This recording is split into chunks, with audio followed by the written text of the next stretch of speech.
I can go. Stephanie Yeah. has hers. If I can have everybody just grab their phones or their devices and enter in the pop-in address for 1 minute. I'll time you. Okay, thank you for having us. We are all from the School of Psychology. My name is Dr. Chiara Horlin. We have Emily Nordmann and Maria Gardani as well, and some wonderful students that have come to speak to you as well. We are going to talk to you about mainstreaming inclusive teaching and strategies. And these are things that we've encountered across our own practice.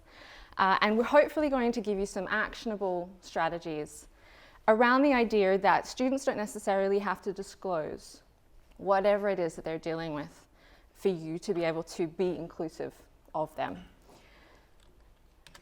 So the quiz that I just gave you was a trick question. A lot of those questions were, have you taught a student with X or Y? And the only correct answer is, I don't know, for most of the time. Because you may have a student in your classroom that may not have disclosed a mental health condition or neurodiversity, or that they were LGBTQ+. And that is all about what we're talking about today. And I'm going to start very quickly. This is neurodiversity in action as well with my own executive dysfunction, so woo! When it comes to recognizing these students, you may have to go on my campus and you may see a note in somebody's record that they have disclosed a condition. But this is all about rethinking our practice and reframing our practice, that note shouldn't really be necessary or relevant. And the one thing that we know, I'm predominantly a neurodiversity researcher, and the one thing that we know is that the strategies that we implement for neurodivergent students actually help and facilitate the performance of all students, irrespective of whether they identify as being neurodivergent. So any kind of inclusive practice that is targeted at specific groups will in fact support all learners. And something that we're increasingly recognizing is that disclosure is a personal choice. For a number of reasons, students may not want to disclose, or individuals outside the university context may not want to disclose a diagnosis or a self-identification with a diagnosis. And that's an important thing, because there are ongoing implicit biases, and we treat people differently, whether they have a diagnosis or not, or whether we think that they might. And this little Venn diagram that we've got up here is obviously by no means exhaustive, and a lot of the things that we talk about will apply to physical disabilities and any other challenges that students might face. One of the really big things in terms of recognition of students that might need support or might need a removal of barriers for their performance is our own bias and our own assumption making of these students. And another really important factor is something that you may not have encountered but has come out of clinical populations, is this idea of masking and camouflaging. And within the autistic community, this is defined as putting on your best normal. That is going through life trying to hide your difference or trying to hide your neurodivergence so that you fit in to a neurotypical population and the expectations that come from those populations. And the consequences of this can be extreme. We know this is associated with an additional mental health burden, issues with self-esteem, and in its most extreme form, suicidal ideation. So this is an additional social exhaustion that some students might be facing. So even if you have a student in your room that appears not to be struggling, that doesn't mean that they aren't. When it comes to neurodiversity, I'll speak very briefly about that. This is really, if you don't know what neurodiversity is, it's broadening the scope of what is acceptable and what is typical. It began kind of within the autistic community, but now we're referring to autism, ADHD, dyscalculia. Yeah, good. Dyspraxia, dyslexia. Basically anything that's out with the neurotypical presentation of cognition or of personality. And this is really a recognition of difference rather than difficulties. These people aren't performing in an incorrect way, they're just performing in a different way. They process information differently and they disseminate information in a different way. I come from a very strengths-based approach, and that is really about removing barriers and facilitating performance. Rather than creating a different pathway, it's widening that pathway so that everybody can walk along it. A lot of the things that we talk about in neurodiversity and how we can implement this in curriculum is a multi-sensory curriculum, giving people different opportunities to acquire information. So on a really fundamental level, this might be providing students with an opportunity to learn a concept through a variety of different pathways, not just in a lecture, not just in an article, but a different kind of book, a podcast, a webcast, anything like that, that provides different opportunities to capture information. Overall, as educators, this is really about flexibility. This is about removing rigidity and boundaries within our curriculum and our assessments, and is about offering students different opportunities to succeed. Something that's come out of our very recent research into neurodiversity and the attitudes towards accommodation for students is that even people that are very accommodating, very inclusive, and practice inclusively still have an implicit bias in terms of the recognition of what neurodiversity is in a student and the expectations of students and what they can achieve. So even the most inclusive of us must have a reflective approach to what we do, what we think students can achieve, and how we can accommodate them. And that is a really difficult task, but you're here, you're interested in it, so I challenge you to keep challenging your implicit bias and your subconscious.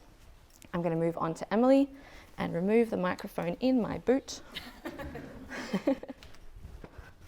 Okay, so I'm just going to talk a little bit about work we've been doing in psychology to try and create an LGBTQ inclusive environment, one that's just kind of present rather than,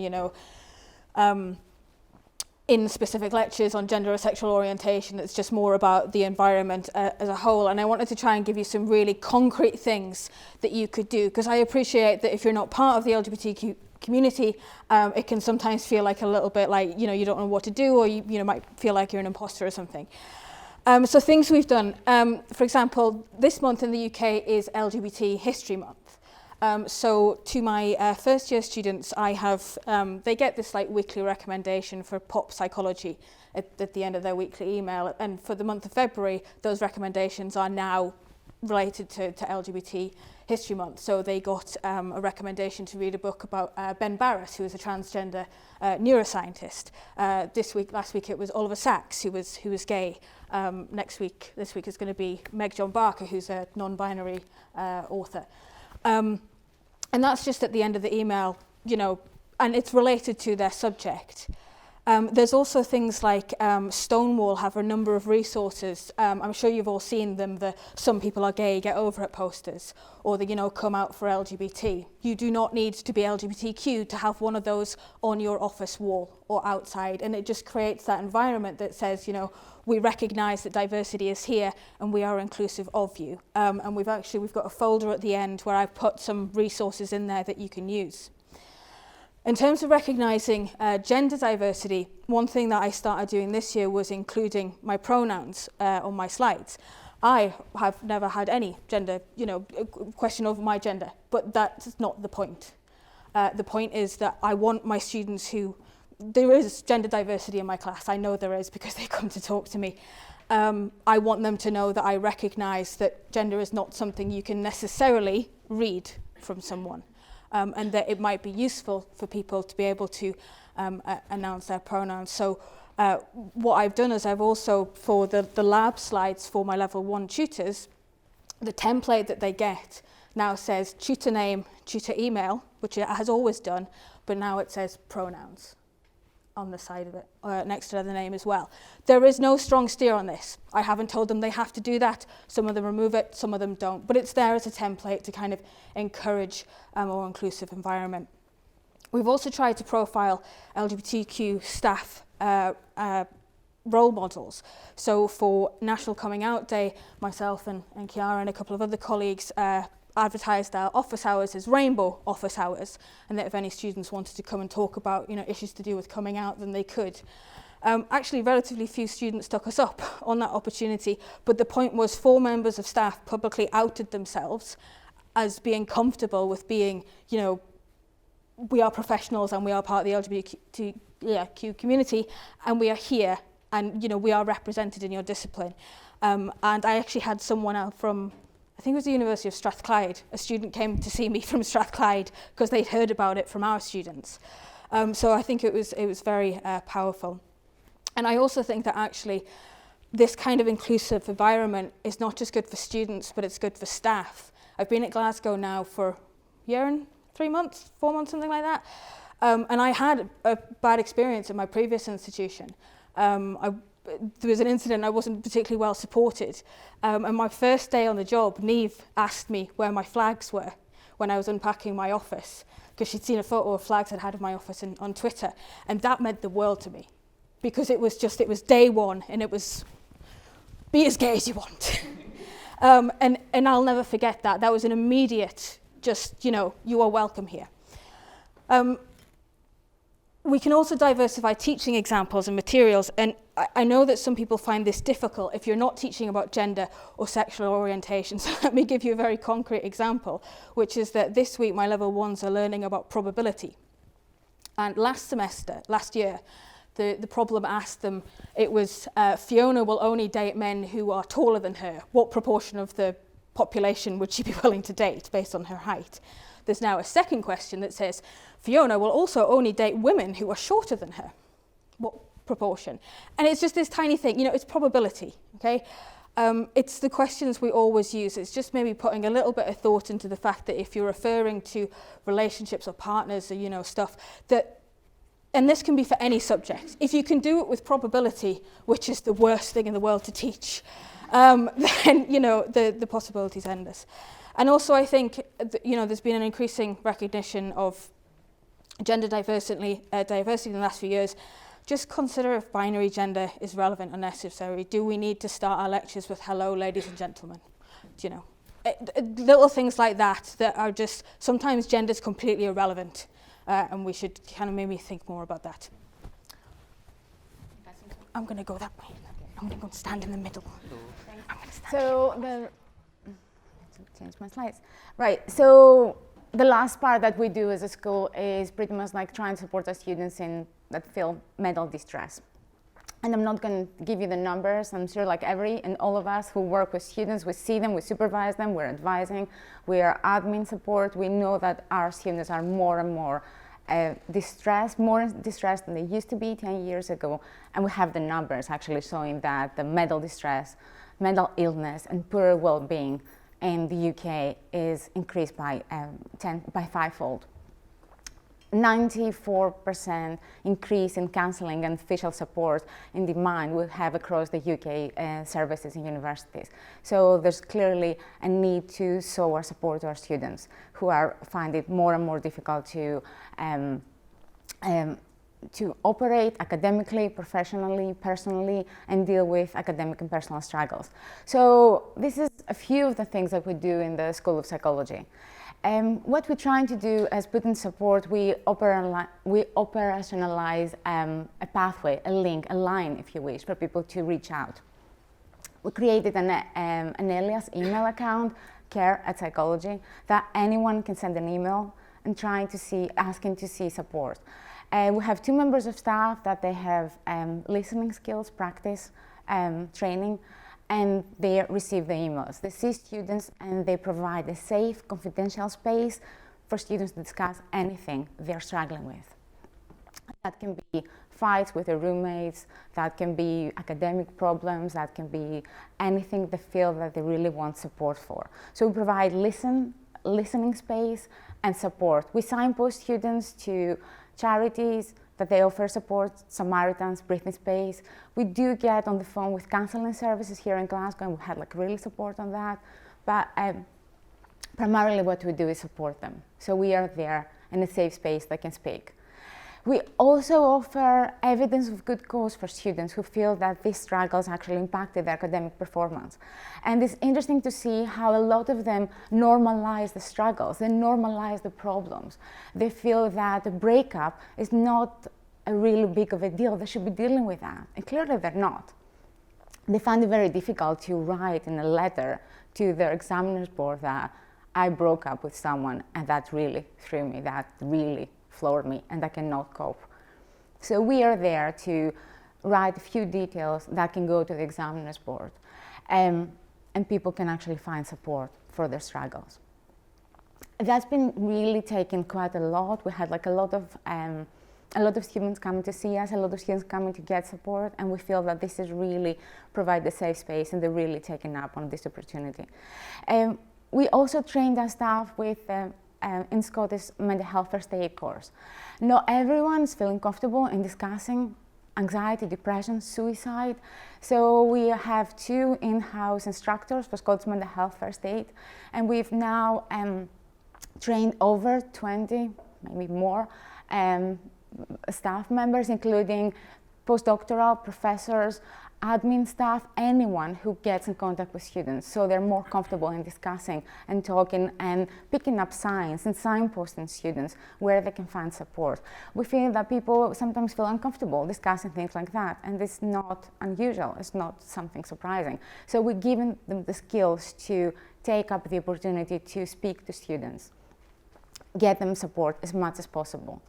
We try, as with everything else, neurodiversity and LGBT, to embed all this in the curriculum, embed mental health struggles in the curriculum. Make sure that we talk about things, we give our students warnings that some of the discussions, again, like this is quite related to the subjects, but some of the discussion may be close to their homes.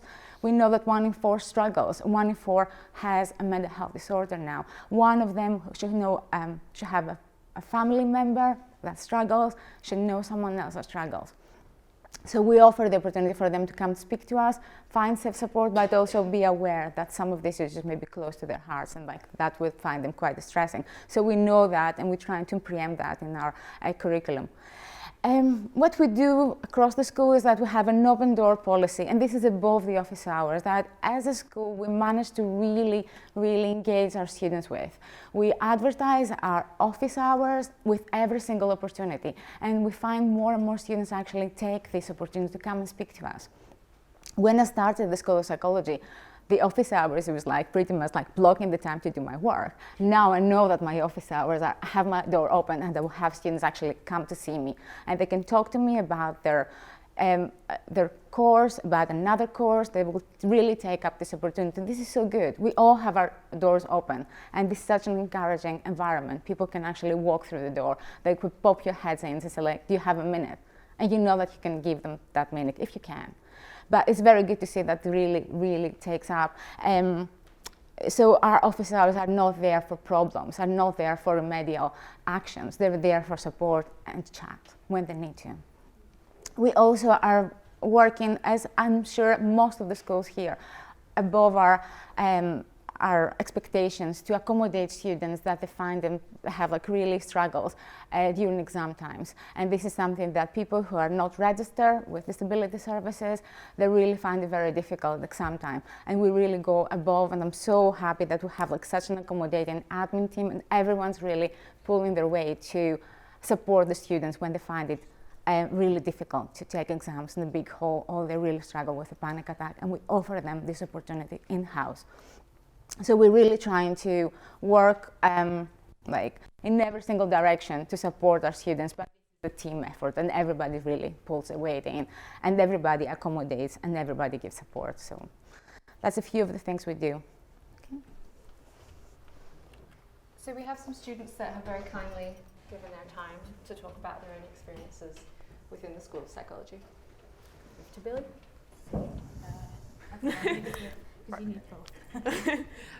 Hi guys, I'm Eleanor. I'm second year psychology. One thing that's really helped me in the School of Psychology is the fact that a lot of the resources that we have are put up electronically. So whether that be lecture recordings or the lab materials put up electronically, so that you can access them at any time, and also use, for me, text-to-speech software is really important because I struggle to read. So being able to use that and be able to access it at any time and process it in my own time is really important, and especially with the lecture recordings as well, because I struggle to write notes in lectures. Being able to take it away and do it afterwards, and get those notes afterwards, make the most of those lectures is really important.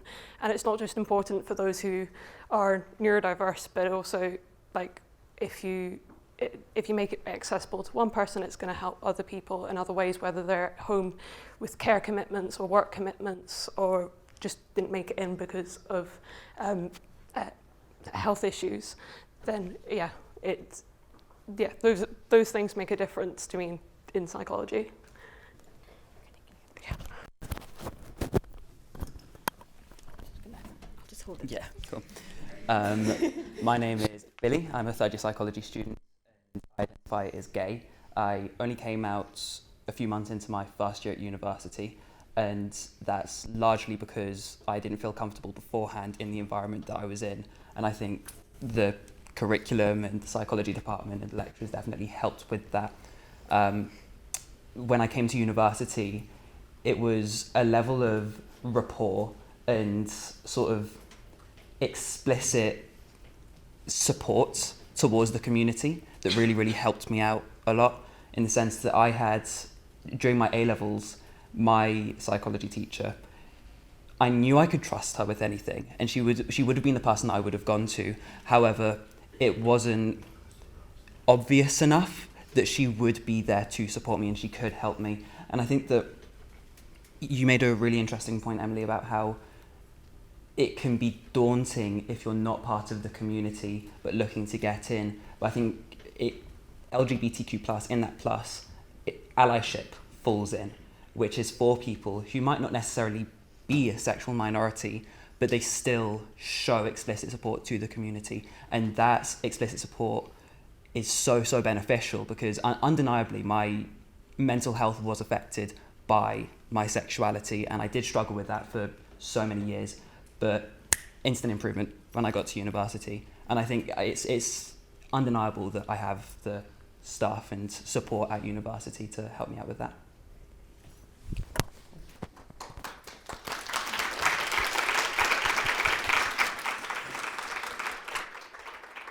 So we would like to give you the opportunity to ask questions of us.